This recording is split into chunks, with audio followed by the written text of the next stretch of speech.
Hello student, आज हम देखने वाले हैं 9th क्लास का प्रश्नावली 4.3 का क्वेश्चन देखेंगे। बहुपदों का योग। तो बहुपदों का योग देखने के पहले हमको कुछ चीजों को जानना जरूरी है, जैसे समान पद। ये समान पद होता क्या है?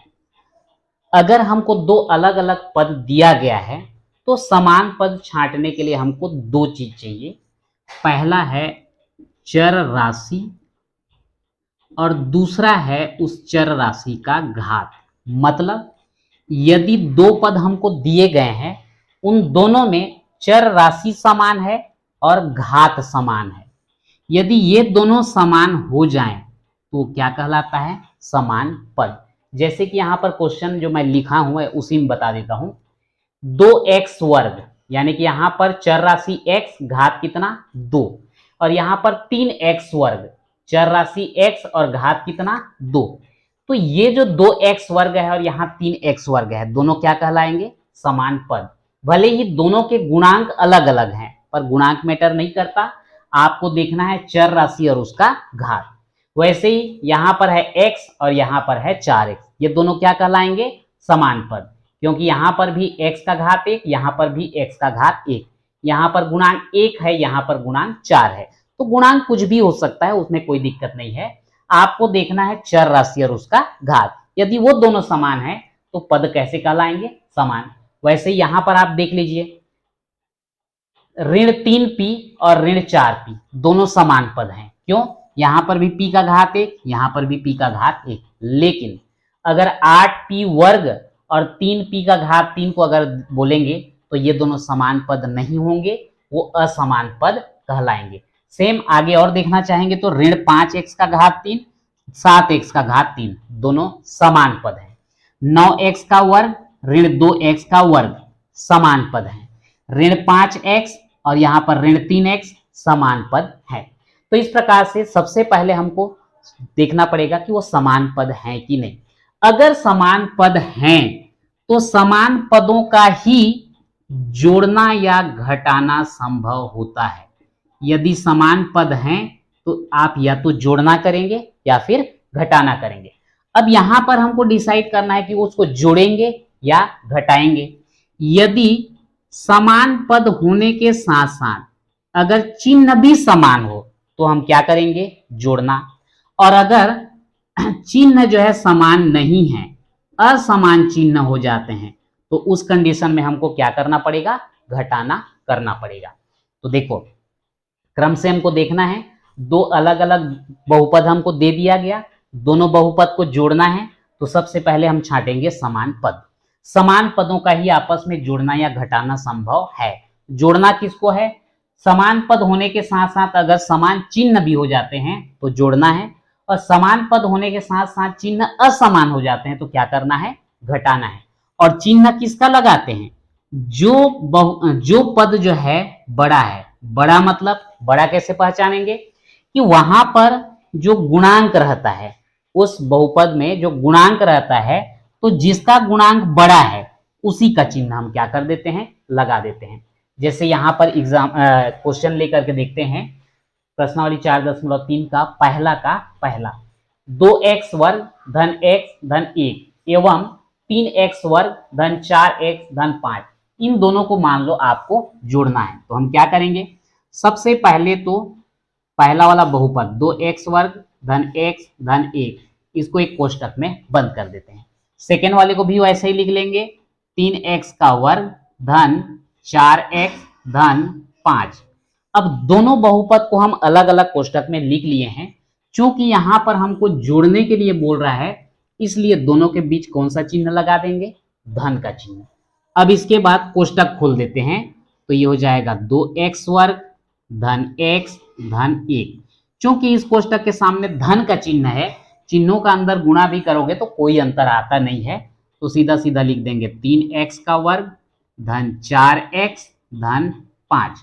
अब जितने भी समान समान पद दिखते हैं पास पास लिख लो। 2x वर्ग धन 3x वर्ग, ये 2x का वर्ग धन 3x का वर्ग, ये दोनों जो है समान पद हैं।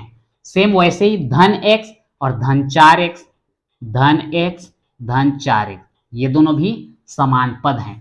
और लास्ट में अचर पद बच जाता है धन 1 और धन 5, ये दोनों अचर पद आपस में जुड़ेंगे या घटेंगे। तो यहाँ पर ये दोनों समान पद हैं, जोड़ना घटाना संभव है। ये समान पद हैं, इनमें जोड़ना घटाना संभव है। और यहाँ पर अचर पद यानी कि वो भी आपस में समान पद हैं, इनका भी जोड़ना या घटाना कर सकते हैं। तो जोड़ना है कि घटाना है, उसके लिए क्या करें, चिन्ह देखेंगे, समान चिन्ह है तो जोड़ देंगे। तो यहाँ पर 2x वर्ग का चिन्ह धन, 3x वर्ग का चिन्ह भी धन, समान चिन्ह हो गया तो जुड़ेंगे।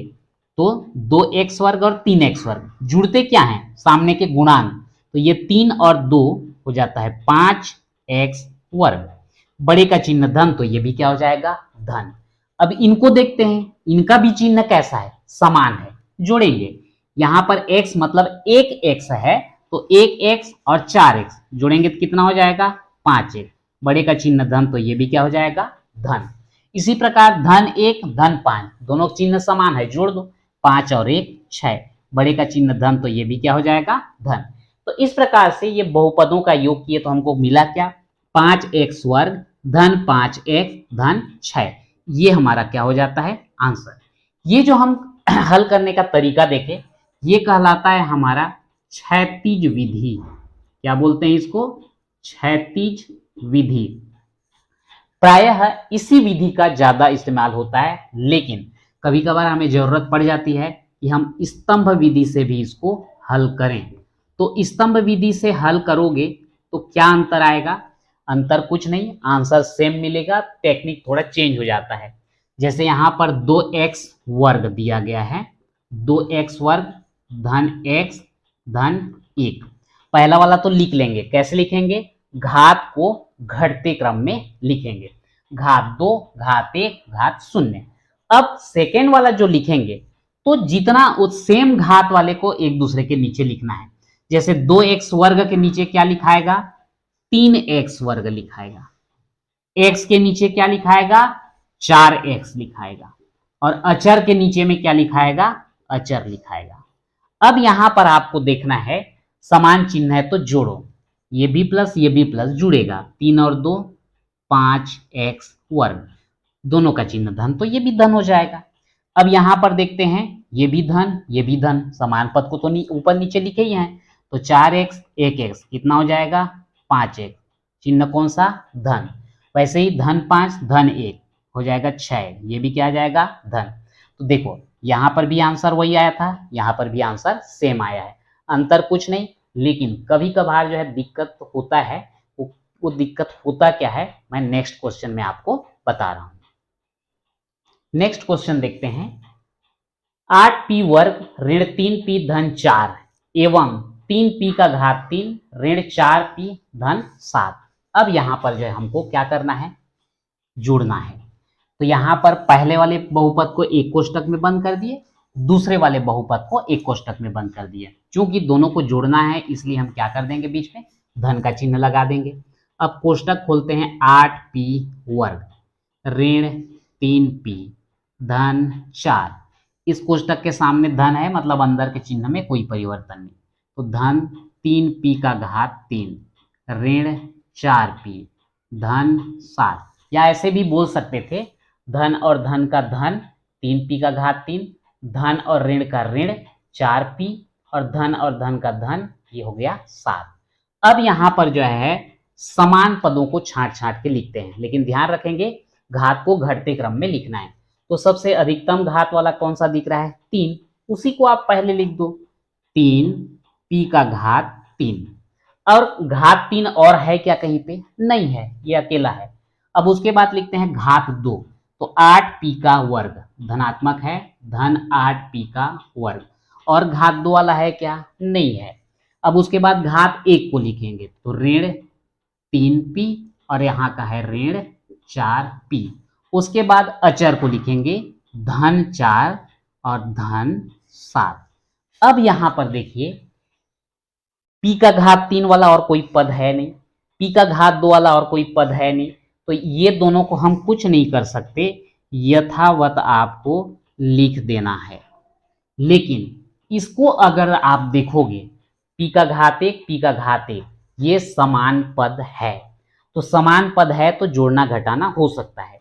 तो चिन्ह को देखो, दोनों के चिन्ह कैसे हैं, समान, ऋण ऋण है, समान चिन्ह, तो क्या कर देंगे, जोड़ देंगे। तो 3 और 4 को जोड़ेंगे तो कितना होगा, 7। तो ये 7p, बड़े का चिन्ह ऋण तो ये भी क्या हो जाएगा, ऋण। ये दोनों भी समान पद हैं, 7 और 4 11, बड़े का चिन्ह धन तो ये भी क्या हो जाएगा, धन। अब इस प्रकार से ये हमारा आंसर आ जाता है 3p का घात 3 धन 8p का वर्ग ऋण 7p धन 11। इसी को अगर हम स्तंभ विधि से बनाते तो स्तंभ विधि में हमको क्या करना पड़ता, देख लीजिए, 8p वर्ग ऋण 3p और धन 4। अब ये सेकेंड वाले को लिखेंगे तो सेम घात के नीचे हमको लिखना पड़ेगा। अब यहां पर तो घात 3 से शुरुआत है और यहां पर घात 3 है नहीं, तो हम सामने तरफ लिख देंगे 3p का घात 3। अब इसके बाद प्लस घात 2 वाला है ही नहीं इसमें, तो एक काम कर सकते हैं 0p का घात 2 ऐसा लिख सकते हैं। उसके बाद ऋण 4p, तो ये ऋण 4p और धन 7, ये हो गया। अब जोड़ना है तो 3p का घात 3 तो अकेला है, वैसे ही रहेगा। अब यहां पर p वर्ग वाला देखेंगे तो 8 और 0 को जोड़ोगे तो 8 ही आएगा, p का वर्ग। इन दोनों का चिन्ह समान है, जुड़ेंगे 4 3 7p, बड़े का चिन्ह ऋण तो ये भी ऋण, 7 और 4 11, बड़े का चिन्ह धन है तो ये भी क्या हो जाएगा, धन। तो दोनों के आंसर को चेक करके देख लीजिए, कोई अंतर नहीं, 3p का पावर 3 3p का power 3 plus 8p square plus 8p square minus 7p plus 11 same है। मैं जो दिक्कत की बात कर रहा था कि क्या दिक्कत होता है करके, जैसे यहाँ पर घात 3 था ही नहीं तो हमको इधर लिखना पड़ा, इसमें घात 2 है ही नहीं तो 0 इंटू पी स्क्वायर करके लिखना पड़ा। तो सेम घात 2 वाले को एक दूसरे के नीचे, घात 3 वाले को एक दूसरे के नीचे, घात 1 वाले को एक दूसरे के नीचे, अचर को एक दूसरे के नीचे, ऐसे हमको लिखना पड़ता है। तो इस प्रकार से हम जो है क्षैतिज विधि और स्तंभ विधि दोनों में बहुपदों का योग कर सकते हैं। नेक्स्ट क्वेश्चन देखते हैं, तीसरा वाला। यहां पर पहला बहुपद को मैंने कोष्टक के अंदर लिख लिया, दूसरा बहुपद को कोष्टक के अंदर लिख लिया। चूंकि दोनों को जोड़ना है इसलिए हम फिर से क्या करेंगे, बीच में प्लस का चिन्ह लगा देते हैं। तो ऋण 5x का घात 3 धन 9x वर्ग ऋण 5x धन 7। चूंकि इसमें इसके जस्ट सामने में प्लस है तो इसका प्रभाव अंदर पड़ेगा नहीं, अंदर में जैसा जैसा चिन्ह है आप लिखते जाओ, -2x square plus 7x cube minus 3x minus 8 वही आएगा, या फिर आप गुणा कर करके लिखेंगे बोलोगे फिर भी वही आएगा। जैसे प्लस माइनस का minus 2x square plus plus का plus 7x cube plus minus का माइनस 3x प्लस माइनस का -8। अब देख लीजिए यहाँ पर कोष्टक के अंदर में जैसा चिन्ह था सेम वैसा ही हमको मिला है। तो ये ध्यान रखना, अगर कोष्टक खोल रहे हो तो कोष्टक के जस्ट सामने अगर प्लस है तो अंदर के चिन्ह में कोई परिवर्तन नहीं होता, लेकिन अगर यहाँ पर कोष्टक के जस्ट पहले माइनस है तो अंदर में जितने भी संख्या है सबके चिन्ह कैसे हो जाएंगे, बदल जाएंगे। प्लस है तो माइनस हो जाएंगे और माइनस है तो प्लस हो जाएंगे। अब यहाँ पर समान चिन्ह, समान घात वाले यानी कि समान पदों को हम छांट करके लिखेंगे। ऋण 5x का घात 3 और 7x का घात 3, तो हम धनात्मक को पहले ले लेते हैं, तो ये हो जाएगा 7x का घात 3 ऋण 5x का घात 3। घात 3 वाला और नहीं है, यही दोनों जो है। ये जो अंडरलाइन करता हूँ आपको समझाने के लिए है, आपको अंडरलाइन करने की आवश्यकता नहीं है। अब उसके बाद धन 9x का वर्ग और ऋण 2x का वर्ग, ये दोनों भी आपके क्या कहलाएंगे, समान पद। घात 1 वाले को देखते हैं, घात 1 वाले में है यहाँ पर ऋण 5x ऋण 3x, ये दोनों भी समान पद हैं। और अचर पद में बचता है धन 7 और अंतिम में है ऋण 8। तो यहाँ स्पष्ट दिख रहा है ये समान पद, ये दोनों समान पद, ये दोनों समान पद और लास्ट वाला। तो यहाँ पे देखते हैं दोनों का चिन्ह कैसा है, अलग अलग। चिन्ह असमान होने के कारण क्या करोगे, घटाओगे। 7 में 5 घटा दो, 2x का घात 3 बड़े का चिन्ह धन है तो ये भी क्या रहेगा, धन। इन दोनों को देखो, चिन्ह अलग अलग है, घटाना पड़ेगा। 9 में 2 घटाएंगे 7x का घात 2, बड़े का चिन्ह धन है तो ये भी क्या हो जाएगा, धन। अब इन दोनों को देखो, दोनों के चिन्ह समान है, तो समान चिन्ह होने पर क्या करते हैं, जोड़ते हैं। तो उस कंडीशन में आपका 5 और 3 कितना हो जाएगा, 8x, बड़े का चिन्ह ऋण तो ये भी ऋण। इन दोनों का चिन्ह अलग अलग है, घटाएंगे, 8 में 7 घटाओ 1, बड़े का चिन्ह ऋण तो ये क्या हो जाएगा, ऋण। इस प्रकार से आंसर आपको क्या मिल जाता है, 2x का घात 3 धन 7x वर्ग ऋण 8x ऋण 1। यदि इसी को आप स्तंभ विधि में बनाओगे तो स्तंभ विधि में कैसा होगा, हाँ, अब स्तंभ विधि में सबसे पहले तो आपको घात 3 को लिखना है, तो घात 3 को लिखना है तो इसको आप लिखोगे ऋण 5x का घात 3, फिर घात 2 लिखोगे 9x वर्ग, फिर घात 1 लिखोगे ऋण 5x और धन 7। अब यहाँ पर ऋण 2x वर्ग वो है पहले नंबर पे, लेकिन आपको जो है इसको दूसरे के नीचे में लिखना पड़ेगा। क्यों, यहाँ पर घात 2 वाला यहाँ पे दिया है, तो ऋण 2x वर्ग इसके नीचे आपको लाके लिखना होगा। धन 7x का घात 3 है दूसरे नंबर पे, लेकिन पहले यहां लिखना पड़ेगा 7x का घात 3।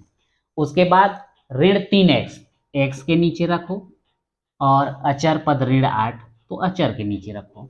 अब यहाँ पे दोनों चिन्ह अलग अलग हैं, घटाओ, 7 में 5 घटाओ। ध्यान रखना, यहाँ पे ऊपर जो संख्या दिया है उसमें नीचे को घटाना है, ऐसा कोई जरूरी नहीं होता है, बड़ी में छोटी को घटाते हैं। तो 7 में 5 घटाएंगे कितना आएगा, 2x का घात 3, बड़े का चिन्ह धन तो ये भी धन। अब यहाँ पर देखेंगे अलग अलग चिन्ह, तो 9 में 2 घटाएंगे 7x वर्ग, बड़े का चिन्ह धन तो ये भी धन। इन दोनों का चिन्ह समान है, जोड़ेंगे 5 और 3 8x, बड़े का चिन्ह ऋण तो ये भी ऋण। इन दोनों का चिन्ह अलग अलग, घटा दो, 8 में 7 घटा दो 1, बड़े का चिन्ह ऋण है तो ये भी ऋण। और ये वाला आंसर और ये वाला आंसर चेक करके देख लीजिए, दोनों जो है सेम है। तो इस प्रकार से हम जो यहाँ पर देख चुके कि बहुपदों का योग जो है किस प्रकार से किया जाता है। तो आज हमने यहाँ पर जो है बहुपदों का योग देखा। तो आज के वीडियो में इतना ही, मिलते हैं नेक्स्ट वीडियो में।